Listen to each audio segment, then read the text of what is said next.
Elon Musk's Department of Government Efficiency continues its assault on the federal government, with Doge staffers visiting the headquarters of the National Labor Relations Board today.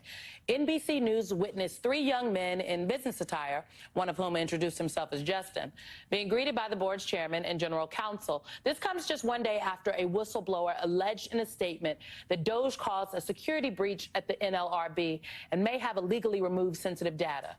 The whistleblower is a cybersecurity specialist, and they made the allegations in a sworn declaration submitted to members of Congress and spoke about coming forward with my colleague, Rachel Maddow. It's really to the point of where I feel like there's a culture of fear in the government right now that we're trying to combat. And by coming forward and standing up, even with this happening, I feel like fear and apathy are the death of democracy.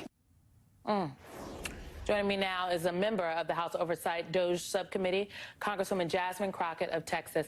I see you shaking your head. I mean, I thought it was very chilling. Like, he not only came forward as a whistleblower, he's on national television, understanding that a target has likely just been put on his back, but fear, and he talked about fear and apathy.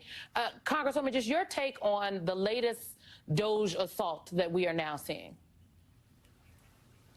Yeah, you know, what I really want people to understand is that this has been painted as Democrats are for, you know, waste, fraud, and abuse, and it's because they are the swamp and that kind of stuff. And I got news for you.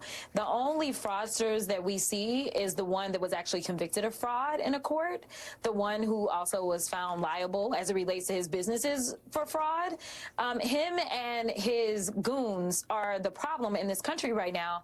And it is so sad when you have a government worker who literally knows that he's going to have a target on his back, but he believes in something bigger than himself. He believes in the ideals of this country. He believes in democracy, and he knows what that means. He knows that it's more than waving a flag and saying that you're a patriot, but it's coming forward and doing the right thing. And right now, the only thing that I'm asking of Americans, no matter what party affiliation you normally associate with, is to decide that you're going to be on the side of right. And right now, everything about this administration is wrong.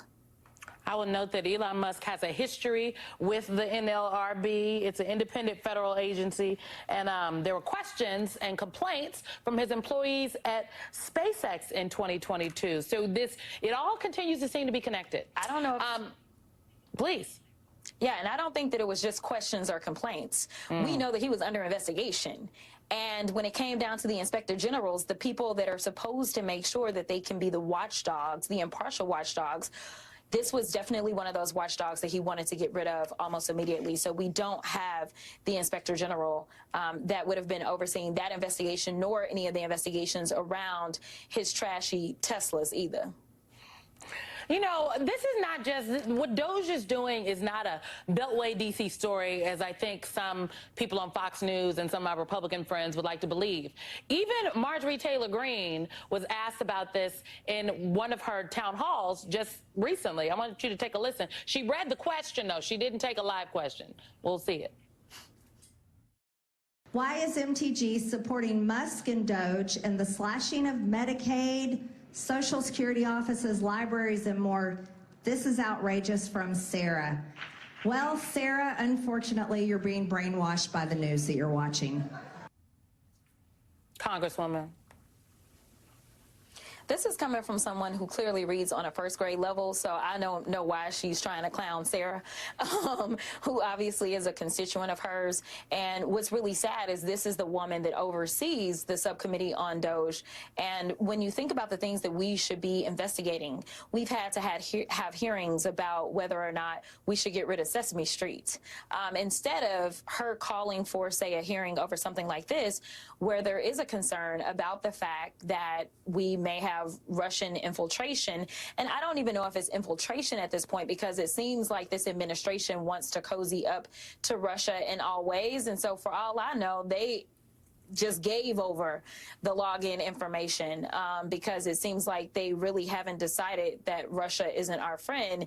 Instead, they've done things like gone after Canada and Mexico. So it is unfortunate that we are talking about issues that have to do with our safety, that have to do with our privacy. And we have an administration that I honestly don't know if they're in cahoots or not. Congresswoman, I have about like 30 seconds left, but I'm sure you got to hear a bit of my conversation with David Hogg. The line right now that is developing within the party are people who are willing to fight and people who don't want to take some extreme tactics. What's your take on the situation? Listen, one of the things that I was really happy about was when I looked to see how Q1 worked out for certain people.